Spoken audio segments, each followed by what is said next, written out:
You found the WMIX Saturday Sports Show on AM 940 and WMIXSports.com. Cared for by Crossroads Community Hospital. The Saturday Sports Show has been recognized by the Illinois Broadcasters Association as one of the top radio programs in the state. That means the very best mix of local sports content is right here. From the powerhouse on Broadway, the Saturday Sports Show starts now. Good morning. It's Saturday morning, which means one thing. We're talking sports here on WMIX and WMIXSports.com. Glad to have you with us for the Saturday Sports Show, cared for by Crossroads Community Hospital. It's more than a hospital. It's what healthcare should be. Indeed, it is. Of course, as we bring you a loaded lineup today, as we do not take the summers off because sports don't take the summer off. We'll talk with Robbie Kirk this week. We're going to try it again. He was busy last week, and we know why, for good reason. But we'll talk with Robbie Kirk today, the Mount Vernon Ram footballer who went on to McKendree.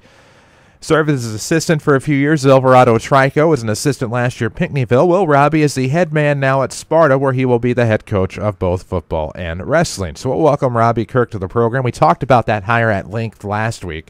We'll spare you some of the details in the preface of the show this week, but takes over a program that struggled as of late with a situation where sometimes a little bit more patience is needed, but you get the feeling that Robbie Kirk, who played for Dan Mings, could be the right man for the job there in Randolph County. Brian Blades will also have him. He is the new head coach of football there at McLeansboro, Hamilton County. The Foxes have suffered some losses as of late, but Mark Beitler, of course, resigned at the end of last school year. Brian Blades now is the man at the helm there. Freshman coach and then a JV coach as well as an assistant for the previous regime, and now takes over the program in McLeansboro. And one of our familiar favorites, former Rams baseball player, also now at McKendree, is Pierce Bora. Pierce, of course, is coaching the Mount Vernon Legion team, so glad to be talking some Mount Vernon Legion baseball today. With the senior Legion team, we'll ask him how their season is going, talk with them a little about that. They had an early season, an exciting game with the Centralia Legion team, of course, an extra inning affair. We'll talk about that and more with Pierce Bora. And Danny, you look at a kid like Pierce Bora, of course, who played for the Mount Vernon Rams, played for some of the great Tim Holloway teams, 9, 10, 11, that era, owns a couple of records in Rams history, goes on to McKendree, and now is coaching Legion with still a year of eligibility left at the college level. Yeah, and again, a young guy that's getting an opportunity that if he doesn't go on from college, he has obviously a chance, if he wants, to gain some valuable experience coaching at the Legion level, coaching high school kids and college kids to be and whatnot. So a good opportunity for him if he wants to advance and go beyond that and become a coach in some way, shape, or form down the road. Well, I think the thing I'm most curious with Pierce is obviously there's not a lot of age difference between you and some of the guys playing for you. That can be good. That could be bad. We'll see how that's going for him. But Tom Fulkerson is also helping out with that senior Legion team, so obviously you have that tutelage with your pitching staff and the rest of your team as well. Mm-hmm. So things interesting this year for the Mount Vernon Legion. Just glad to be talking about it here on the Saturday Sports Show. Yeah, and it's nice that I believe they got a nice couple wins earlier in the week over the Blueford Legion team. So nice to see the couple Legion teams in the county getting together and playing each other this summer. That it is. Football camp is coming up. Mount Vernon Rams football camp. It'll be July 8th through the 10th. We'll talk with Jared Shaner, Mount Vernon Rams football coach, about that. And I have a feeling, just a slight feeling, that numbers could be up this year after the team's successes of last year, of course, going on to the postseason. Winning that exciting playoff game against Mattoon before the season ended in Week 11. But for the Mount Vernon Rams, it was a great season. A lot of returning talent this year in 2014. So we'll talk with Coach Shaner about his camp coming up, what it means to the younger kids who may be interested in attending, and just talk about how younger kids can become future Rams with this football camp. Of course, the IHSA released the 2014 football schedules this week. We'll talk with Coach Shaner about the Mount Vernon Rams football schedule. He broke the schedule, of course, last fall. I mean, we know who they've been playing since last fall when he broke it on the Saturday Sports Show, but we'll run down exactly where, when, how, and what he thinks of the 2014 schedule as well, because when you look at 2014 versus 2013, especially 12, 11, 9, 10, so on and so forth, Rams' schedule looks to be competitive, but one in which they can be more competitive as well. 9 weeks from today, we will be going over Week 1 scores. Yikes. Think of that. Well, I saw you tweet that 9 weeks from the day. So we have 8 weeks until opening season. So think now if you really want to get into this, we have 8 weeks until opening night, or 9 weeks. You add on the fact that 22 weeks from today will be the weekend of Thanksgiving. You add on to that earlier this week we're under 6 months till Christmas. So you start figuring those numbers, and 6 months from now we're going to be doing holiday high school basketball tournaments. So figure it that way. Surreal. That's the only word I can think of for that is, you just end. We just ended our local sports broadcast scheduling, and now we are that close to starting up again, and that's crazy to think about. As the Mountford and Rams will travel to Taylorville in Week 1, according to the IHSA website.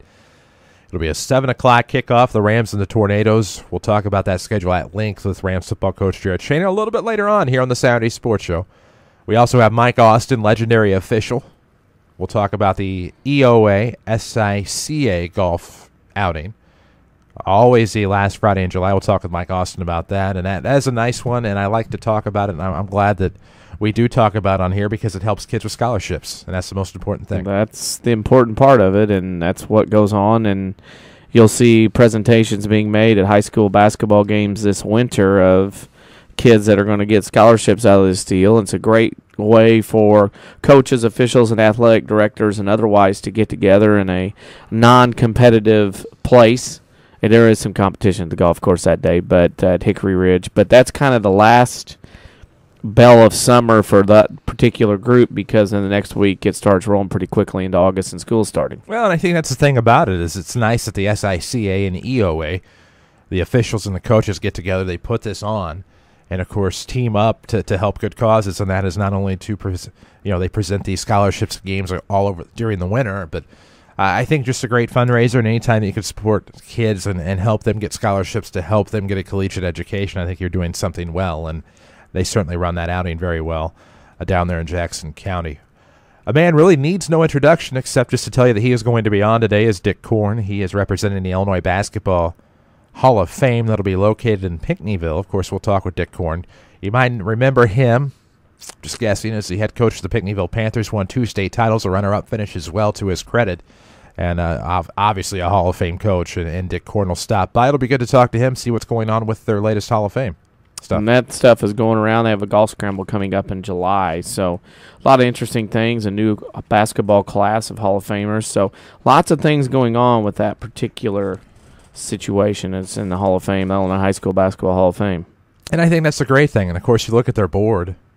You look at their board of directors and then their everyday operations, and that is a who's who of high school basketball course in Southern Illinois. Even a Major League Baseball player serving on the board, obviously, but I think it's a great thing, and you get it together. You get it in Pinckneyville. A lot of people, of course, will hopefully traverse to Perry County to see what that is all about when everything is settled. But it's a great organization. You look at some of the names that are on it, just some of the guys that are from Illinois, of course, and I think a lot of these names, if you go to their website at illinoishoops.org, a lot of these names need no introduction. On this executive board. You'll know the name just by when you mention and rattle them off. If you're any kind of high school sports fan, you'll know these. Oh yeah, and of course locally Jerry Hester. Jerry Hester's even on the board. That's loaded. But locally Terry Gamber, of course, serves on the board as well, and of course Dick Korn is who we're going to talk to today about this and what a great organization this is to represent Illinois high school basketball. And basketball, obviously, a very popular sport in the state of Illinois, but we'll be glad to talk about that and their outing coming up. Other than that, pretty loaded program for you today. It'll be loaded again next week as we roll into the holiday weekend. It'll be a best of Saturday Sports Show next week. We'll talk with the county's finest, as we're coining it.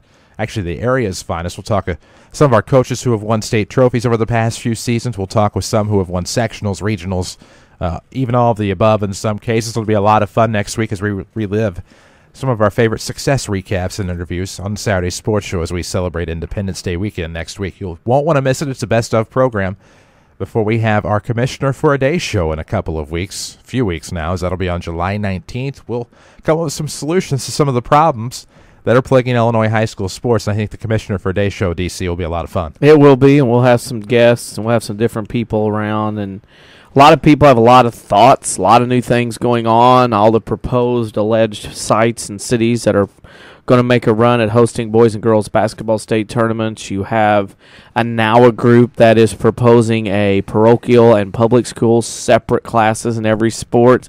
So there's a lot of interesting discussion, and of course discussion is good because it could lead to good things down the road. And we're not too far removed from being due for a Matt Troha visit. He, of course, with the IHSA, one of the assistant executive directors. We're going to work at catching up with him over the summer months as well. And with all that said, Danny mentioned, of course, 9 weeks from today we'll be recapping Week 1 scores, which means we're not too far removed from getting into our high school football previews coming up in August. So a busy summer will turn into an exciting fall here on the Saturday Sports Show. We hope you'll stay tuned all summer long. We're here until 10 o'clock today. You can follow us on Twitter at WMIX Sports. Find us on Facebook. You'll find the WMIX Sports social media question of the week already posted. Has to do with the local event going on. Find out on the air with our next guest. He's coming up. It's Robbie Kirk, head coach of the Sparta Bulldogs, former Mount Vernon Ram. Stay tuned. WMIX Saturday Sports Show, cared for by Crossroads Community Hospital. It's more than a hospital. It's what healthcare should be. Back after these. The health of your kidneys has a big impact on your overall health, affecting everything from your blood pressure to your bones. And if you ever have a kidney problem, Dr. Kangura is here to help. Dr. Kangura trained at the Mayo Clinic and specializes in conditions ranging from kidney stones and uncontrolled high blood pressure to chronic kidney disease. Dr. Kangura sees patients at Crossroads Specialty Clinic. For an appointment, call 618-241-9071.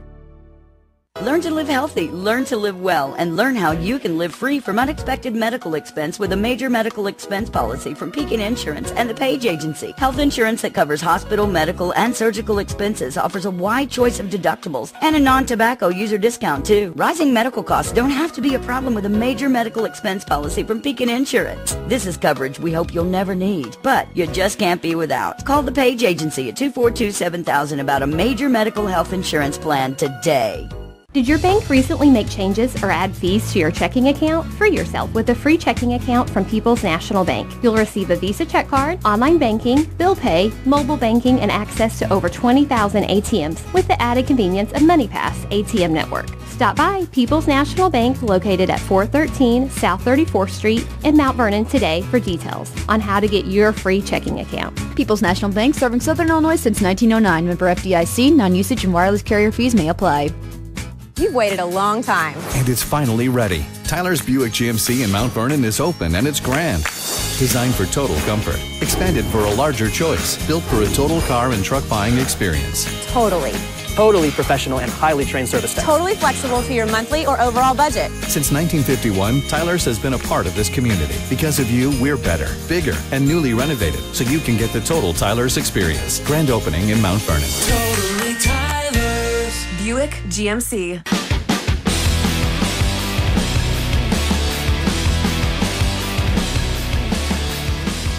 Welcome back. Saturday Sports Show, AM 940, WMIXSports.com. Chris Hugo with Danny Zerwinski. Jeff Crow in studio with us as well. Cared for by Crossroads Community Hospital. It's more than a hospital. It's what healthcare should be. First guest of the day is Robbie Kirk, former Mount Vernon Ram football star. Went on to McKendree, became an assistant coach for a few years. Now the head man of the Sparta Bulldogs. Robbie Kirk, good morning. Hey, good morning, guys. I have to ask, when you were playing for Dan Mings a few years ago, did you ever see yourself becoming a high school football coach, a head football coach, so close to Mount Vernon there in Sparta? You know, it's really kind of a dream come true. You know, I wanted to kind of, model after him. You know, that's why I went to school to become a teacher, and it's taken 4 years, but it's finally happened for me. And I've always wanted to be in Southern Illinois, but you know, it's tough in this state. You can't be beggars can't be choosers. But I've been lucky enough for the last 4 years to stay in Southern Illinois and build up the connections that I had, they've all helped me be able to land my job here at Sparta now. So that's exactly what.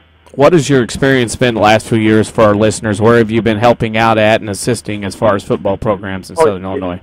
Yeah, I spent 2 years coaching at Elksville under Duffy Sanders as an assistant, and then Jim Hammers the following year.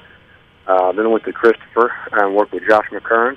Last year I was at Pinckneyville under Todd Thomas, and that was the first winning season that I had been an assistant or a coordinator for.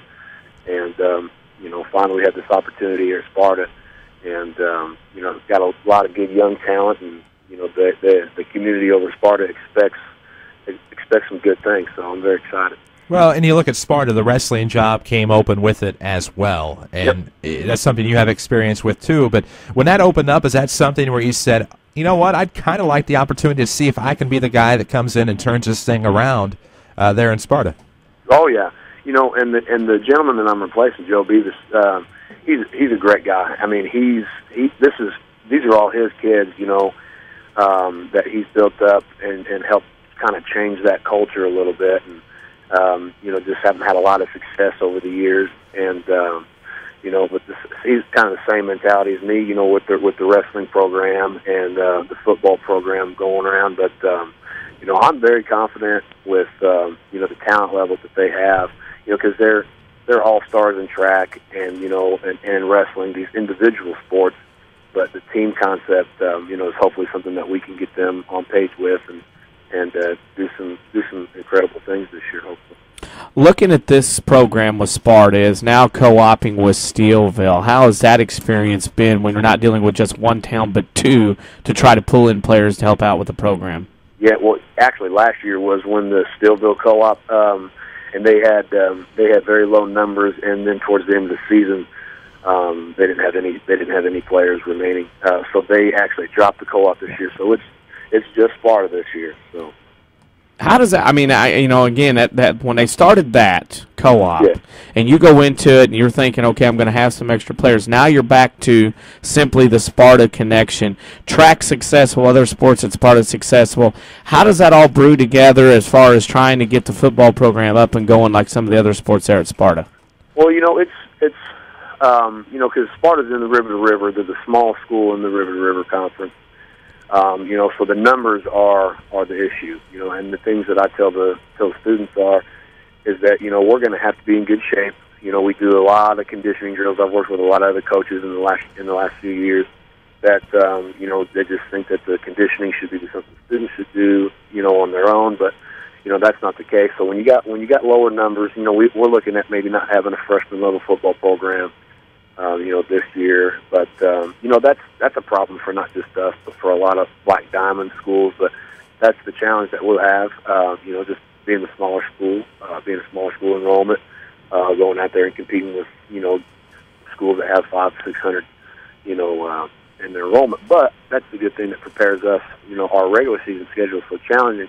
It should prepare us well for what comes around playoffs. Speaking of preparing, you're looking at your schedule. You have 4 home games this year, 5 on the road. You have Dupo and Redbud from the Cahokia that start and finish the year. Benton and Frankfort crossover games, and, of course, the Mississippi side. Not a very easy schedule for Sparta year in and year out as far as that program goes. No. You know, and, you know, the thing that we have to look at, you know, our strengths. You know, we have a very fast team. You know, so that's our concept that we have to, you know, go with, you know, the type of athletes that we have to, you know, what we need to do offensively and defensively. You know, last year they had, you know, multiple games where they allowed over 500 yards of rushing. So, you know, that's been a focus this summer is, you know, being able to understand that the defensive coordinating is going to be a very important part of the strategy this season. And that's what the most of our time has been this summer and will continue to be, you know, because, you know, at McKendree, we were the number 1 rushing offense and the number 1 defense in the nation, you know, the 4 years that I was there. So, you know, that'll be our concept going into things. But we also have some athletes that can, you know, we got a returning quarterback who was a sophomore last year, second team all-conference, Drew Cordes. You know, he can throw the ball, and we got some returning guys that can catch the ball, and you know, so that's going to be a part of the strategy too. But like you said, it is challenging, but I'm very optimistic that you know, we could do some pretty special things for these guys this year and change that culture around a little bit and have some success. Hopefully, grow the program with that. So you've obviously coached under a lot of great coaches, but you played under a few great coaches as well. Are those guys like Dan Minks, Jeff Lonan, Mark Goodhart, Steve McCoy, on and on, guys that you can lean on as you head to Sparta and take over this program? Oh yeah, over the last 4 years, I mean, I talk to Dan Minks probably on a weekly basis. You know, I've talked with Mark Goodhart, you know, off and on all the time, and you know, those guys have been a big influence on me, and that's how it's always been. So hey, anything we could do to help. type attitude, and those guys are one of the big reasons why I've been able to take over a program so early. Is because I've had their help and advice along the way. And they know how much I care about them. I couldn't have done it without them, that's for sure. Is there anything you can teach those guys after you get in going here a few weeks at Sparta?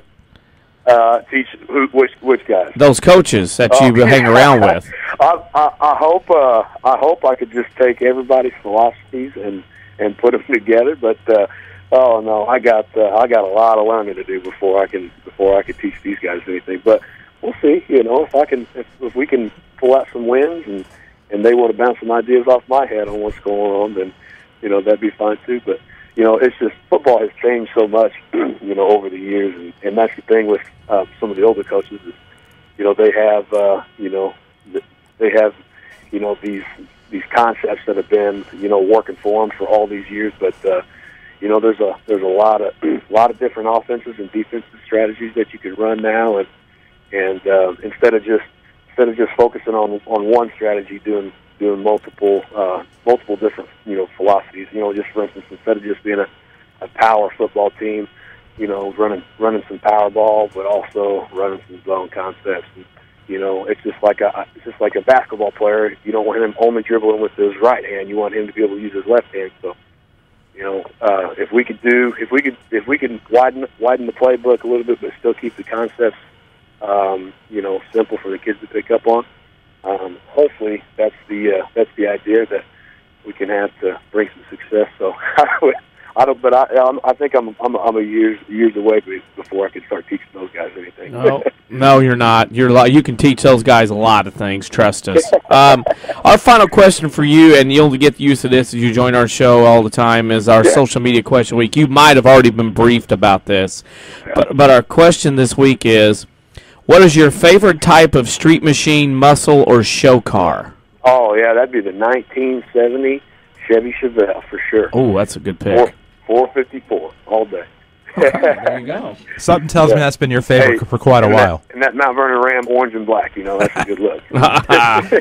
There you go. Robbie, obviously we're very excited that a local guy taking over the helm at Sparta. We appreciate you for taking the time to join us today, and we look forward to talking with you again here in a few weeks when we preview the River to River in 2014. Yeah.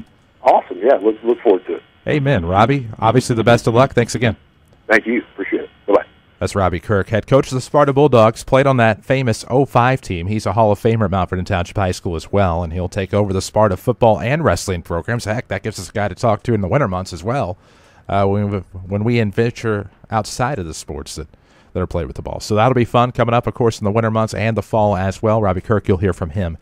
Again, another guy you'll hear from a few times, local guy Brian Blades. He's taking over the McLeansboro Foxes football team.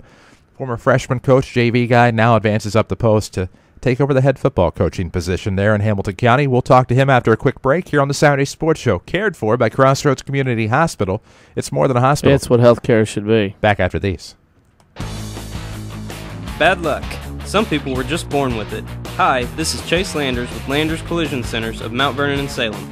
We all know that someone who has that cartoon cloud hanging over their head getting rained on whenever the sun is out. The full moon is their worst enemy, and if something can be spilled, dropped, broken, tipped over, or lost, it will somehow happen to this person. Landers Collision Centers has seen it all. Whether you turned the wheel too sharply backing out of your garage and tore the front end off of your vehicle, crunched your undercarriage running over a curb, or clipped your fender pulling into the ATM, Landers Collision Centers has your back, and we certainly won't judge. As a direct repair facility for many insurance companies, we take care of just about everything, even getting you into a temporary vehicle while we restore yours. That's the Landers difference. Top to bottom, big or small, Landers fixes them all. Come see us in Mount Vernon and Salem and ask us about free detailing for the life of your vehicle. Or call 1-888-LANDERS. That's 1-888-LANDERS.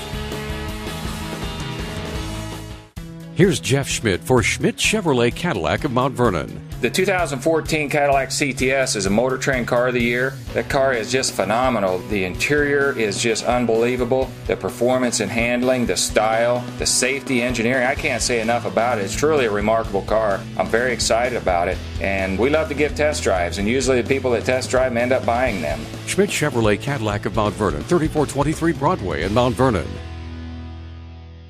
Your spine is a miracle of engineering, so when pain strikes, your body is telling you to get help fast. The Orthopedic Center of Southern Illinois is proud to feature their spine care team. Doctors Kowalski and Smith, the professionals at Orthopedic Center, specialize in back and neck pain. So put our spine care team on the job. Find out more online at orthocenter-si.com. Stop the pain, fix the problem, and enjoy life again. The Orthopedic Center of Southern Illinois.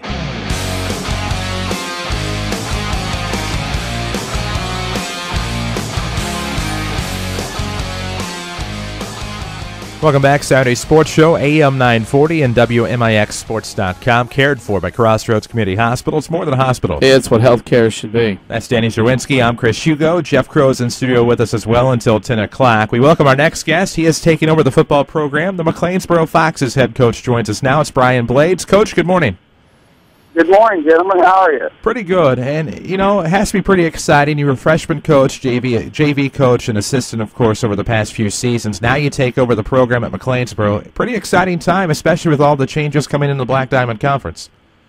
Oh, absolutely. I think I'm one of at least 3 new coaches coming in the conference. So I say, you know, we got about a third of the conference that's going to be fresh. And I'm going to be excited to see a lot of new stuff, and I know we're going to have some new stuff in store. I'm actually trying to work on building the playbook, and I'm about all 3/4 of the way done. We're trying to get ready and move forward here since everything's kind of new. Speaking of new, Hamilton County football struggled over the last couple of years. You've been around the program. You've been involved. What kind of things are you wanting to do in your first year to kind of turn that tide to a winning program back in Hamilton County? Well, we're trying to build some self-esteem and some good attitudes. The boys have already taken me really well. Like I said, you said earlier, I've coached freshman and JV, and I'm pretty fortunate that this group of seniors that I have this year, they're wonderful kids. I mean, absolutely great. I couldn't ask for a better set of kids. I've actually coached them, been their head coach, freshman and JV, so this will actually be my 3rd year with them. And I feel pretty good to say that we should be able to win several games with this group because they've really worked well with me in the past. They're good listeners. They want to learn. And these boys are eager and they're hungry. They're hungry to win. And I feel like that we can actually make some noise in the conference this year with this group of kids. Speaking of the schedule, and I'm looking at your schedule now, of course, the Black Diamond lost Alvarado this year. Hamilton County will have a blank week on the schedule. And interesting enough, you'll play Week 7, take Week 8 off, and then play Week 9. That's got to be a little different quirk in the schedule nobody's had to deal with in the past. Yeah, I know. I'm not one to want to look too far ahead, and especially being a varsity coach now, I definitely don't want to look ahead past Week 1, but yeah, I've noticed that, and I've thought to myself, and I haven't decided yet what we're going to do, but yes, well, it'll give us an extra week to prepare, and of course, I think our last game, I believe, Johnson City, which that'll be a pretty tough game for us, and typically in the past, my group of kids have always played them well, so that'll give us an extra week to prepare and install some extra offense or defensive schemes that we need to use against them, and, you know, hopefully we can go in there and have a win against them, but it gives us extra time to prepare, so that's always a good thing. You don't always get that in high school varsity football. You don't usually get extra time to prepare for a game, and that's something that could be very good for us, hopefully. Being hired as kind of late in the game as you were, as far as that goes, how has hiring a staff under your tutelage been going there at McLeansboro? Actually, it's been going pretty well. I've been talking to several different people. I currently have 4 or 5 assistant coaches. You know, a couple of them will be volunteers. But I've been talking to guys that I know that are into football, and I was fortunate. I've got one fellow that's been with us, Mr. Aaron Leathers. He's been with us for 2 years, and he's one of the only guys that I've had coming back. And then a fellow by the name of David Young, he's from Kansas originally, has a lot of football experience. Just kind of fell into our lap. He saw that we are interested in having extra coaches come on board and came in, and he's going to be a big help for us. And actually, I've got a young man, Blaine Miller. He's my neighbor, and I would actually, you know, I'm from McLeansville originally, but I've lived in Benton for the last 9 years, so I have a fellow across the street. He's going to help us too. And then I've been contacted by a few other gentlemen that are interested. So I'm in the works right now building the staff. That's one thing I'm currently doing. Yeah, the unfortunate part is here, you get hired in June and you're kind of behind the ball a little bit, at least as far as getting staff and things organized. So I'm really trying to push to get all that together. But I'm confident that we'll do good and we'll get it all together by the time camp rolls around in 2 days and once before season starts. I got to ask this question, totally off topic of McLeansboro football. Does anybody walk up to you and say, what were your NFL days like with your name, Brian Blades? Occasionally, you'll get a Seahawks fan. I don't know I'm not sure what your age is, but I'm sure you probably recall a fellow named Brian Blades that played for the Seattle Seahawks back in the day. Actually, several years ago, went on eBay and found a jersey of him, which I thought would be rare, and I bought one. So occasionally I'll sport it around. But yes, everyone thinks that I'll have strangers once they hear my name make comments about, oh, you got a real cool name. So you've lied and said, oh, yeah, that was me? Yeah. Our final question for you, and you'll get used to this as you join our show over the next few weeks in football and beyond, is we always end up with our social media question of the week. And this week's question is, what is your favorite type of street machine, muscle, or show car? I actually used to own a 62 Impala, and I was actually when I was only 19, 20 years old, and that would probably be my favorite kind of car, would be an old Chevy Impala. And believe it or not, I own a newer one today. I own a 2009, but yeah, sure, that's my favorite kind of car. Nice. Absolutely. Have models and had the real thing for a while, and, as all guys say, they sell them, and then they wish they would never. And sure as heck, I wish I had that car still, but, maybe one of these days I'll pick one back up again and have me a little street machine ride myself. Outstanding. Coach, we know like every other coach, you're busy over the summer. We appreciate you for taking the time to join us, and hopefully look forward to talking to you again here in a few weeks when we preview the Black Diamond Conference. Sure thing, guys. Anytime. I appreciate you calling. You bet. That's Brian Blades, head coach of the McLeansboro Foxes. They open up their season with Black Diamond Conference play, and this is something I'm sure we'll address in our Commissioner for a Day program coming up on July 19th. The fact that it's so difficult when you're in a closed conference and you lose a team to be able to fill a game in an odd week, maybe a 4 through 8, just because the 6-team conferences are usually in conference play 4 through 8. And, of course, you look in the case of Hamilton County, they're a team that loses a week 8 game because of Alvarado co-oping with your coin and leaving that empty space for a year or two in the BDC. Let's see, out of the 9 teams that are left, 7 of the 9 will have the forfeit flyers on the schedule. And I think because Christopher El has Dorado and CZR. I think CZR has Nashville and El Dorado has Fulton County, Kentucky, but everybody else has the forfeit flyers. Yes, for this year. Now the next year is when it gets interesting because what the Black Diamond likes to do, we'll get into this a little later, is they rotate the schedule every so often. Well, you're going to have to probably lock that schedule because in order to find teams to play non-conference, you're going to have to lock your schedule and say, hey, this is the way it's got to be because we can't move things around if people want to schedule non-conference games. Exactly. So forfeit flyers are only available for 1 year, and then they move on to somewhere else. Mm-hmm. Then that sympathy is gone. Yep. So there you go. Happy to be talking to our next guest. He is Pierce Bora. He is the manager of the Post-141 Legion team here in Mount Vernon. We'll talk a little Legion baseball after a quick break here on the Saturday Sports Show, AM 940 and WMIXSports.com until 10 o'clock, cared for by Crossroads Community Hospital. It's more than a hospital. It's what healthcare should be. Back after these. A digestive problem can affect every area of your life. But now there's a specialist right here in town who focuses on digestive health. Mayo Clinic trained Dr. Tegpaul Atwal has opened the only gastroenterology clinic in Mount Vernon. Dr. Atwal treats acid reflux, gallbladder problems, inflammatory bowel disease, ulcers, and more. For your appointment with Dr. Atwal at Crossroads Specialty Clinic, call 618-241-9071.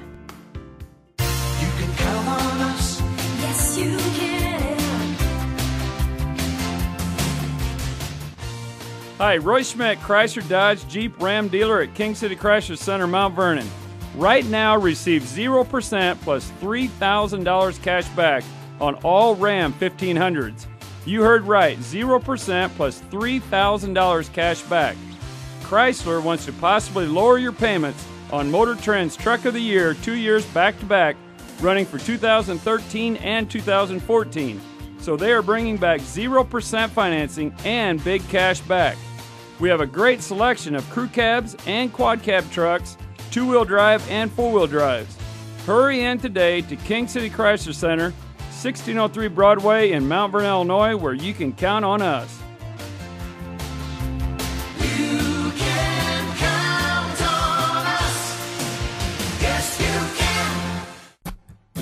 Hi, this is Joe David Cummins, President of Community First Bank. By now you have heard about our new One Checking product. The new One Account is a high interest earning, free checking account designed for everyone. Unlike other banks that pay interest on higher balance, this account pays interest on all balances. From high schoolers to Warren Buffett, One will work for you. You can talk to one of us at 244-3000 and learn about the details. One, exclusively at Community First Bank. You will be one happy customer. Member FDIC.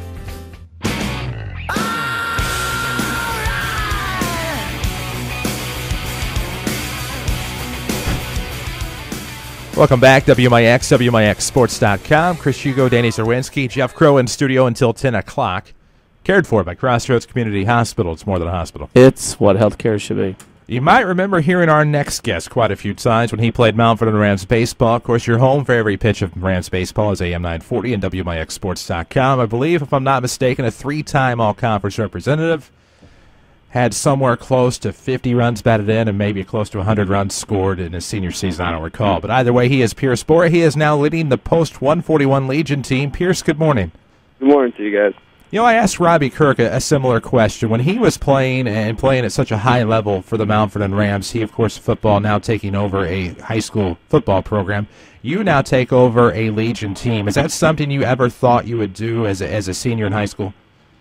Well, I'm not sure that I really thought about the Legion team, but coaching is always something I've wanted to get into for quite a while now, and this was a good opportunity to get my feet wet and get started in that career.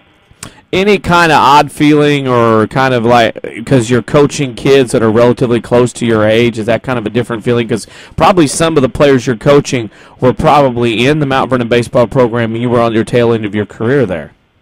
Yeah, we've got a couple kids who were freshmen when I was a senior, and I know those guys pretty well, but I enjoy it. I think the age difference, there's not much age difference there, and I think that could work to my advantage a little bit.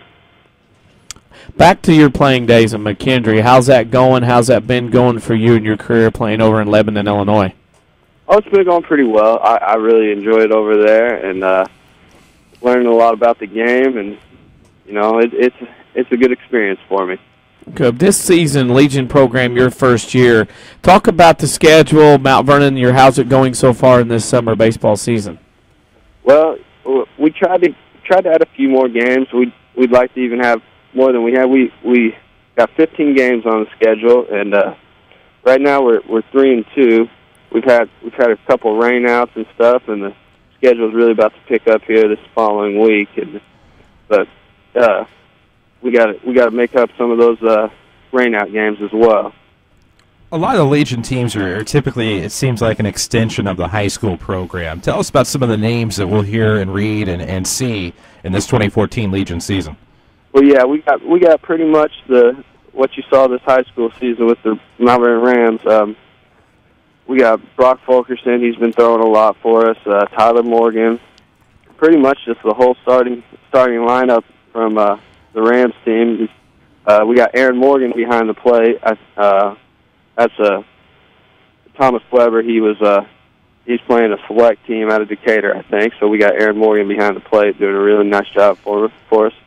Around the infield, we got Ryan Campbell and Reed Millwood up the middle. They do a terrific job for us. Jake Pike, I believe South 7 MVP over at first, and Eric Hayes at third. Brookman out in left field a lot. Blake Jones in center also pitches quite a bit for us. Out in right, we usually go with Braden Smith or Connor Story. Both do a good job, and they also see some innings on the mound too. I got to ask this. Is there any temptation when you're out there coaching this summer to, say, slip in the lineup, be a player coach this summer, and show the pups how to play baseball? Oh, wow. Actually, it's funny you say that because Grant Garrett, he's another former Ram. He's helping me out this summer, too, and he always asks me every day if he's, batting cleanup for us, but, it'd be fun, but... Well, when you look at this, and I think it's important on the other flip side of this, that your team is looking at you as, a guy that played at Mount Vernon, played at Legion, played Little McKendree now. Do they ask, as your guys ask you, hey, the next level, what things I got to do, what things are different, what things are going to change when I jump up that next level to play in college? Do they ask you for your experiences as well? Yeah, they've asked me a couple times. A few guys I've talked to individually about it as well. There's some kids that are obviously going to play college baseball on this team, and I try and share my experiences with them, and I hope that'll help them. I think they'll be ready for it. I think coming from a program like Mount Vernon High School with Coach Holloway doing such a terrific job, I think he does a great job of getting kids ready for the collegiate level. Of course, Coach Holloway, Coach McClure, Coach Fulkerson, all great fundamentals coaches. Do you feel like that's helped you as far as putting together your coaching mentality? Oh, absolutely. And, there's a lot of stuff you can do with this game as a coach, but when it comes down to it, it's all about you got to throw, you got to catch, and you got to hit the ball. It just goes back to the fundamentals. And if you do those things well, a lot of times you'll be successful. I got to ask off topic here. How's the fishing game going right now for you? Oh, not too bad, really. Not too bad. Went out last week, fished a tournament. Didn't do so well. Caught a lot of fish, but just lost small ones. But went out a couple times this week and caught them pretty good. That's good. I was hoping to hear some good news. Our final question for you is our social media question of the week. You may or may not have heard about this from different people, but our question this week is, what is your favorite type of street machine, muscle, or show car? Oh, wow. I'd probably have to say muscle car. I don't really have a specific one in mind, but I kind of like the old school Mustangs and Chargers and stuff like that. Okay. We'll take it. Yeah. Pierce, obviously, you gave us here at WMIX Sports a lot of great memories in high school, a great player, and wishing you the best of luck as you venture into coaching and hoping that this upcoming season McKendree does wonderful things for you in your career. I appreciate it, guys. That is Pierce Bora, manager, post-141 Senior Legion team. Of course, Tom Fulkerson helping him out, if I'm not mistaken. And great to catch up with Pierce Bora, and a kid that got a similar situation to Reed Millwood this past season, a sophomore getting the start at second base and showcasing what he can do and really solidified the middle infield for the Mount Vernon Rams while he was at the helm. And so it's great to talk to him and good to see some of these kids get into coaching and starting to make me feel like I am getting old when some of these guys start to become coaches and managers. But be that as it may, we still have plenty to talk about here on the Saturday Sports Show. You heard us ask Pierce Bora and our previous guests our social media question of the week. You can find it on Facebook, facebook.com/WMIX Sports. We'd love to know your answer. What is with Street Machine Nationals, of course, going on at DuQuoin this weekend? You saw a cruise around town last night.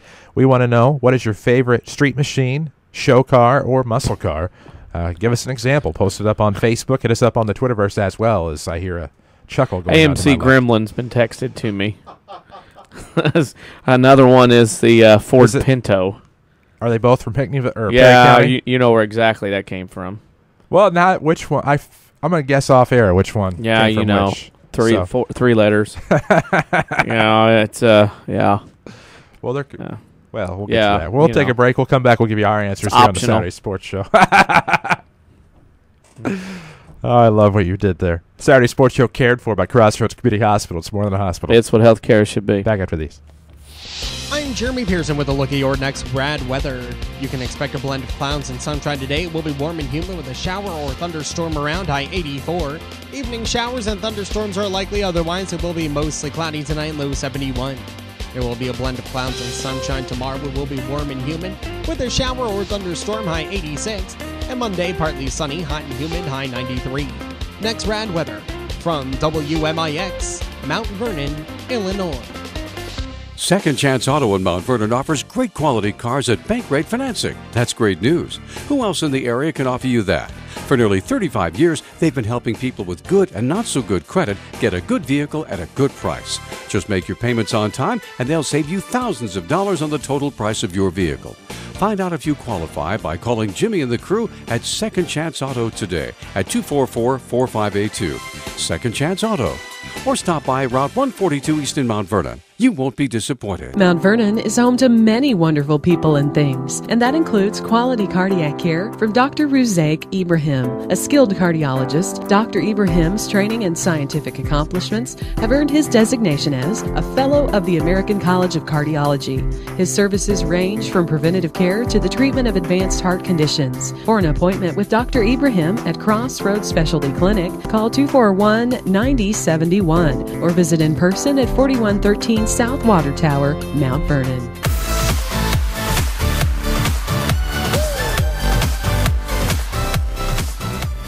Saturday Sports Show lives at AM 940 and WMIXsports.com. Cared for each and every week for years. Probably getting close to decades by now.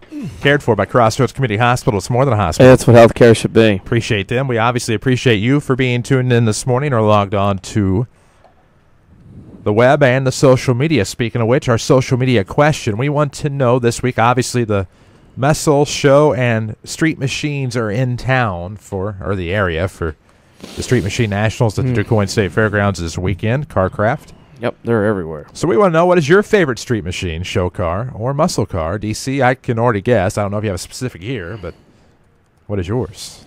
The Mustang, I don't have a year, but the Chevelle, pretty good. 70s and the 70s Chevelle, that's pretty good as well. But, you know. Yeah. I've heard stories of Chevelles. My dad apparently used to have one way back in the day, but got in a lot of trouble with it, allegedly. That'll happen. Mine, and I'll spare too many of the details, mine, for some odd reason, I think is a 59 Vet. Basically, when I was 16, I kept asking for a vehicle, and was told I was going to get one for my birthday. Well, a cruel sense of humor from one of my parents was getting me a model die-cast car. It was a beautiful black, I think 59 Vet with red interior. And so I just loved how the automobile looked. I loved it. My other answer would be, it doesn't matter the year, a DeLorean.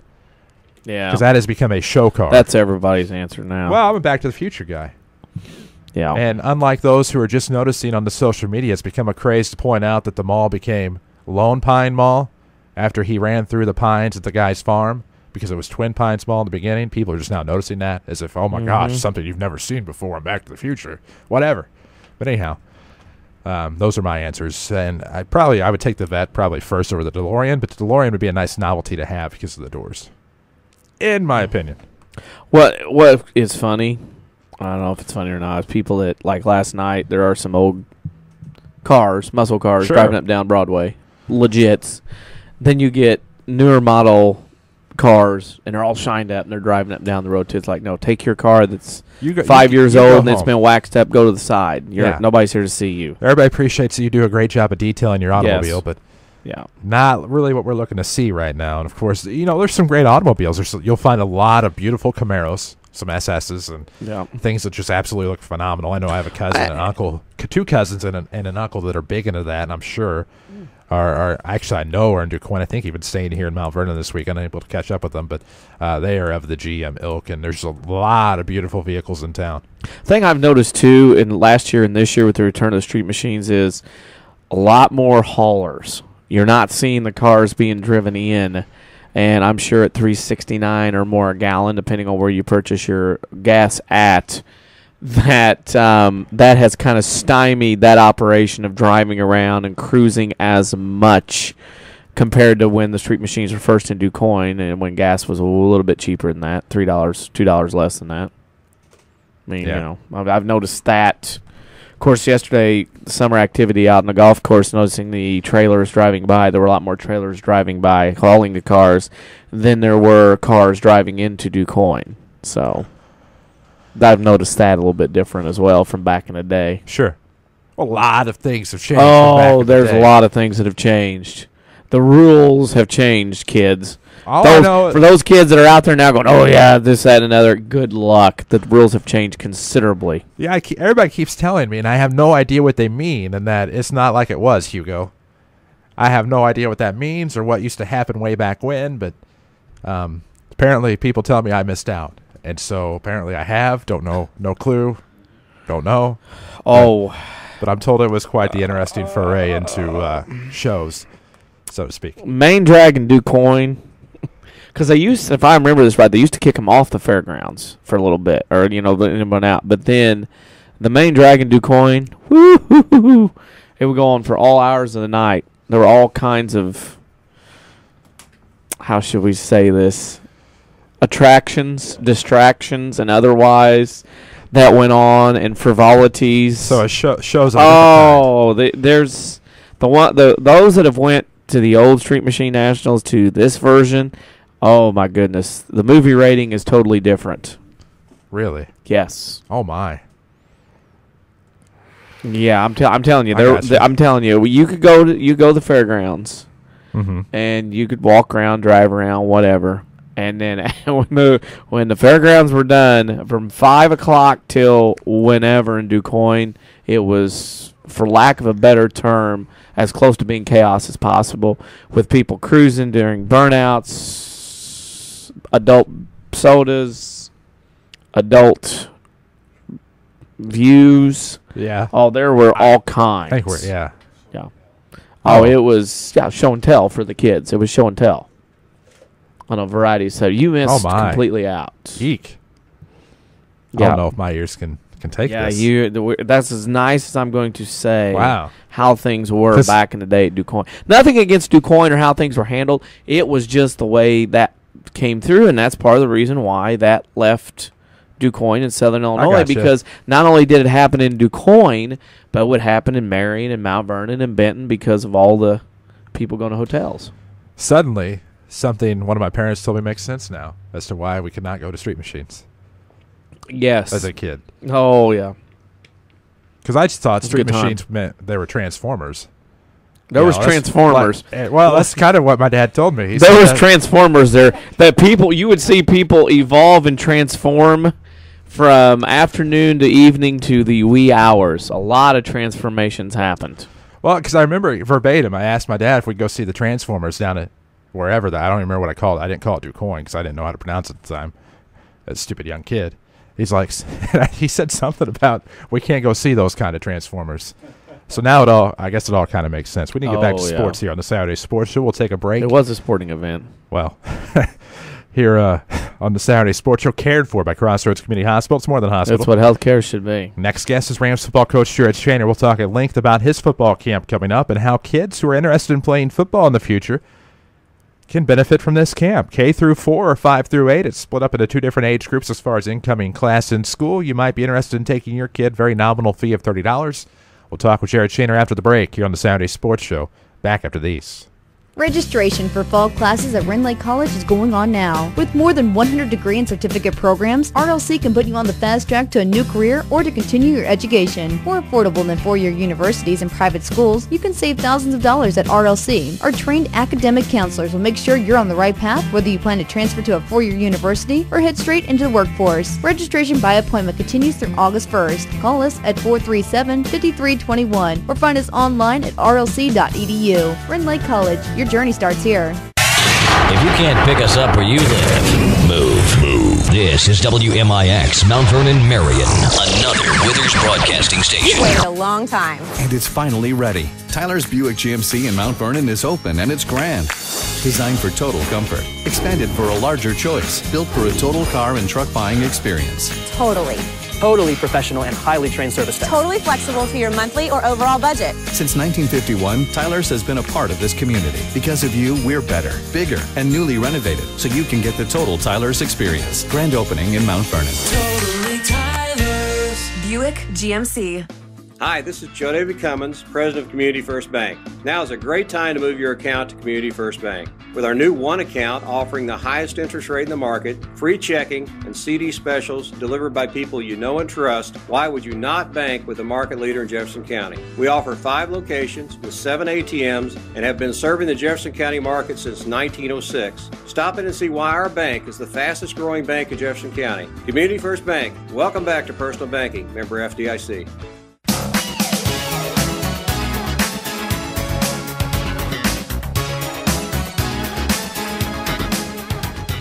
Welcome back, Saturday Sports Show, WMIX, WMIXSports.com. It's cared for by Crossroads Community Hospital. It's more than a hospital. It's what healthcare should be. Proud to welcome back to the program. He is Mount Vernon Rams football coach Jared Shaner. Coach, good morning. Good morning, guys. How are you? You know what? Pretty good. It's been too long, I think, since we've been able to talk to you. Yeah, it's been a few weeks. I got a chance to see you guys a couple times, but hadn't been on, so I was excited to get a chance to talk to you this morning. Of course, we shift gears from the season. And then last time we talked, obviously, the All-Star Game, the Border Wars Classic, and now talking about your football camp you have coming up. And what I like about it is the focus on fundamentals, and then it's a non-contact camp, which I think eases the fears of some of these parents with kids going into kindergarten through 4th grade and 5th grade through 8th grade. Absolutely. Yeah, you said it, and that's one thing that we really enjoy, being out there with those kids and trying to teach them, some fundamentals in a few days, and then also more importantly is get them out there running around and having some fun and thinking about football. And we do that, obviously, like you said, for a reason, especially in today's media and society. I think football's got kind of a black eye a little bit, especially it tends to be with concerned moms. So we do the non-contact camp and kind of as an introduction to football and show them that it can be fun and safe, and so that's definitely what we're trying to get accomplished with it. With the program last year, you turning it around and winning and getting into playoffs and winning a game, the upswing as far as talk of the kids as far as football Mount Vernon goes, how has that been going? Have you heard any talk from the children, or is it starting to bubble up now? I think it's going to start right now, and that's definitely something that we'll try to promote as the little kids come in here, in a couple weeks in July, and we have some of our varsity players who help us out with camp, and I try to get the varsity kids, the older kids that are helping, to think back just a few years ago when they were little kids, and they were going to Friday night varsity football games, and they had a certain kid they rooted for, or a number that they knew, or maybe an older brother. So I think when you can make those connections with the little kids, that really helps as well, and they get excited about seeing those older kids and being coached by them for a few days. So that's pretty fun to see. Well, and very fun to see. And it's always great to see kids get involved with football. It hasn't been that long ago, probably, I guess it has now, 15 or so years ago, since the tackle program was implemented at the junior high and grade school levels by the JCSA. And it just seems like everything has turned into a natural progression in terms of developing football players here in Mount Vernon. And, of course, this camp obviously very beneficial to any of those kids who wish to participate in the JCSA tackle football program. Absolutely. We really encourage those kids in 5th through 8th grade. They're our afternoon session, and I guess for our listeners, I should say, if they haven't seen it, the camp is July 8th, 9th, and 10th, and we'll do a morning session for our kindergarten through 4th grade from 10 a.m. to noon, and then afternoon is 5th through 8th grade from 1 to 3. And those are the kids that, the majority of them that are at camp will end up playing JCSA tackle football. It's not a requirement by any means, but it does help them get a little jump start on the season. I've been very fortunate to have just a good, solid feeder program. Ron Bradford, who is on my staff at high school, is in charge of the football part of JCSA and just does a tremendous job with it. And for those kids that come to camp, get a little bit of a jump start, and we're doing some drills and some fundamental things that they'll be doing during the season. So definitely beneficial for them to come and like I said, get a little head start. You're not trying to clone any little future Seahawk fans in this thing, are you? Oh, I try to brainwash them all the time. I'll wear some Seahawks gear out there, maybe some Wisconsin Badger gear, things like that, and get the kids liking some winners. You got to get caught up. It's not, you got to get that piggy stuff from the SEC on is what you need now. Well, I do have a couple of those. We're slowly kind of being won over by the Hogs too down in Arkansas. Last year was tough; they struggled. So hopefully this year will be a little better for them. Well, it's not like it's the SEC. I mean, there's not a bad game any time. That's a little different step up than Minnesota in the Big Ten or whoever else. Right. Yeah, you're exactly right. There's no gimmies in that league. Speaking of no gimmies, of course, we knew this football schedule before it was going to come out already this week, released by the IHSA. Your Rams have been going through off-season workouts of conditioning and lifting, and now getting into the summer program. How's that been going for you and your team? It's been going well. We've got just a good core group of kids that have been working really hard. I've been extremely impressed with a lot of progress that some of the kids have made from an individual standpoint. When you walk in our weight room, either in the morning or the afternoon, there's between 5 and 10 kids of our varsity kids that really kind of catch your eye, and they're getting stronger and gaining muscle, and have been working really hard. So it's pretty exciting. And then really for me, kind of after the 4th of July gets here and passes, is when it really starts to ramp up. We have the little kids camp. We take our varsity kids to a team camp at SIU, and really start doing a lot of football stuff, and it really feels like the season then. I can tell you're getting the itch now, aren't you? Oh, absolutely. It's I'm to the point now, and this is bad. It's late June, but usually 2 or 3 nights a week I'm up at 3 o'clock in the morning because I can't sleep. I'm thinking about something that needs to be done football-wise, or maybe it's a new play, or maybe it's something with fundraising, or whatever it is. But that's a good thing. It keeps me going, and I definitely enjoy it. Do you sleep a little bit better now at night knowing that you have Taylorville week 1 instead of Rochester? Yeah, I tell you, just the coach in me, still I get paranoid about Taylorville. I know what a well-coached team they are and how hard they're going to play. But I keep falling back to, you just kind of said, I keep falling back to they haven't won 4 state championships in a row. So we're better off right now than we were a year ago at this time. And the thing for Rochester is they don't typically sandbag. I mean, they like to. I know a lot of people from Rochester. They typically like to thump their chest, and not in a bad way. They have good reason to, but everybody's like, "Oh, this is going to be our worst team in years," and I just don't know what we're going to have, and we're not going to be very good. And then they go out and win another state title. I don't get it. Yeah, I do. I think part of it is, and it's a credit to them, their community, their program, their kids. And I ran into this when I was at Lincoln, and we would play Sacred Heart Griffin every year. Is they've developed such a program that you get sophomores and juniors who maybe would be varsity starters on other teams, who are kind of getting backup minutes. And their senior year, they're ready to play, and their kids' names you haven't heard before, and then they come out and they just step right in where somebody else left off, and they become kind of the famous name of the year. And I sure hope that's it's definitely where we want to get to, too. Well, it could be worse. You could be having to make 2 trips to Champaign and 1 to Springfield like Marion and get some bus miles. They're going to put some miles on the bus early on in their schedule. I saw that. So, I'm glad we, for this season anyway, we get 2 home ones right off the bat, and that'll be very nice for us. Hopefully a good start to a fantastic season for us. Is the schedule pretty well stable with those teams, or is that just a 1-year fix and then you got to go do some more work? No, we've got 2-year contracts with both of them, and assuming that the games go well, each of them we could up again for another 2 years.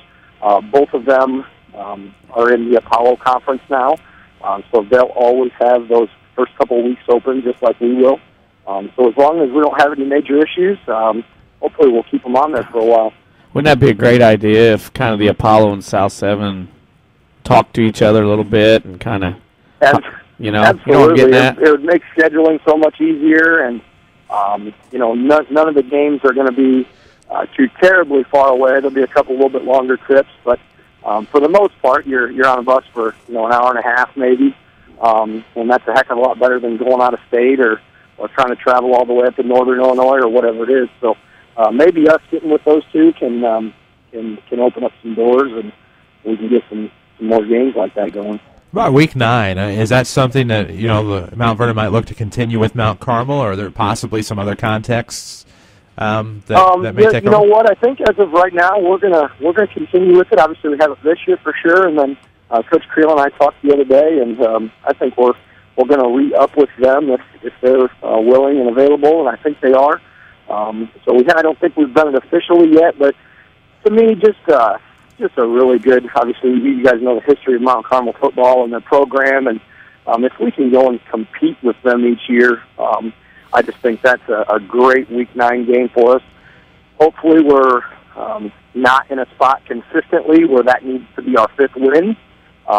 But maybe we've already got 5 or 6 in the bag, and that's a team that, they're going to come out and they probably play as physical as anybody else that we play, and kind of prepare you for the playoffs and get you ready to go. Final question. You're used to this already. We're out there this week. The final question, our social media question of the week, it is, what is your favorite type of street machine, muscle, or show car? That's a good one. I know it right off the top of my head. It's my first car ever. I had a '69 Chevelle, and I just like the styling of them and the way they look, and so that's an easy one for me. That's a good question this week. What color was it? Mine was, it kind of grew on you, but I don't remember the factory name for it, but it was almost like a pea green color, and then had some black pinstriping on it. That was a popular color back then. It was. I think a lot of the manufacturers at that time kind of had it, and of course it was faded and older, but when you opened either the hood or the trunk, you could see the original color, and it was pretty cool. It was a little bit different than what we're kind of used to today, but it grew on you. No doubt about that. Coach, obviously we appreciate you for taking the time to join us today, and look forward to talking about your car wash coming up in a few weeks, here in a couple weeks. That sounds great. I appreciate you guys having me on this morning. Always a pleasure. Can't wait for Week 1. That's Jared Shaner, Mount Vernon Rams head football coach. Week 1, IHSA website says at Taylorville. Coach Shaner, of course, has told me repeatedly it's home against Taylorville, so we'll get that ironed out, of course, with the Illinois High School Association. And can't wait for Mount Vernon Rams football. August 29th, I believe, is the opening week of the 2014 football season. It'll be a 7 o'clock kickoff, 6:30 pregame on WMIX and WMIXsports.com, we assume, coming up in the fall. So can't wait for that. Can't wait to get to our next guest. He is legendary official Mike Austin. We'll talk with him about the Egyptian Officials Association, Southern Illinois Coaches Association Golf Scramble coming up the last Friday in July. We'll talk about that after the break here on the Saturday Sports Show, cared for by Crossroads Community Hospital. It's more than a hospital. It's what healthcare should be. Back after these. This is your local State Farm agent, Tony Wilt. I want to thank Mount Vernon and the surrounding area for continuing to support us over the past 5 years. If you have never sat down with someone to go over your insurance program, let me invite you into our office. Let us show you what working with the industry leader, represented by a local agent, can do for you. I'm located just off 42nd Street. You can reach our office 24 hours a day at 242-1421 or on the web at tonywilt.com. Thanks again, and go Rams. The health of your kidneys has a big impact on your overall health, affecting everything from your blood pressure to your bones. And if you ever have a kidney problem, Dr. Kangura is here to help. Dr. Kangura trained at the Mayo Clinic and specializes in conditions ranging from kidney stones and uncontrolled high blood pressure to chronic kidney disease. Dr. Kangura sees patients at Crossroads Specialty Clinic. For an appointment, call 618-241-9071.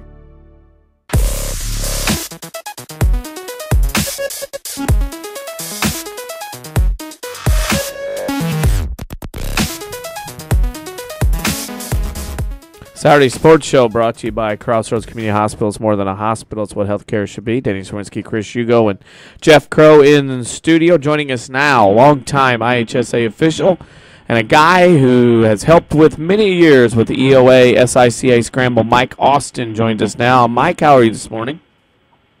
I'm good, Danny. How are you and Chris? We're doing fine. First question for you. We'll start before we get into basketball. The EOA SICA Scramble, unbelievable run that it is having right now. This thing has helped a lot of kids over the years, scholarship-wise. And how much money has that tournament raised over all the years for scholarships for students? Well, Danny, we've been very fortunate. We've had a lot of people that have actually bought into what we're trying to do. I know that seems to be a cliche that a lot of people use, but you can't have a fundraiser as successful as what we've had without people willing to give their time and their money. And this will be our 13th year, and up to date we've raised over $230,000. And if my math is correct, I think it's somewhere around 580-something scholarships that we've issued out to participating schools all throughout Southern Illinois.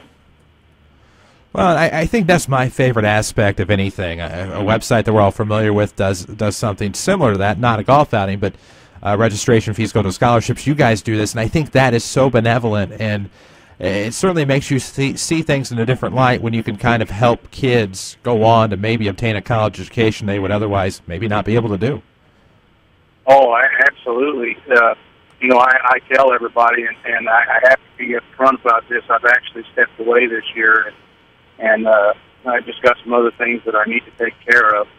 Corey Miller has actually been able to take over what I always did, how little it was.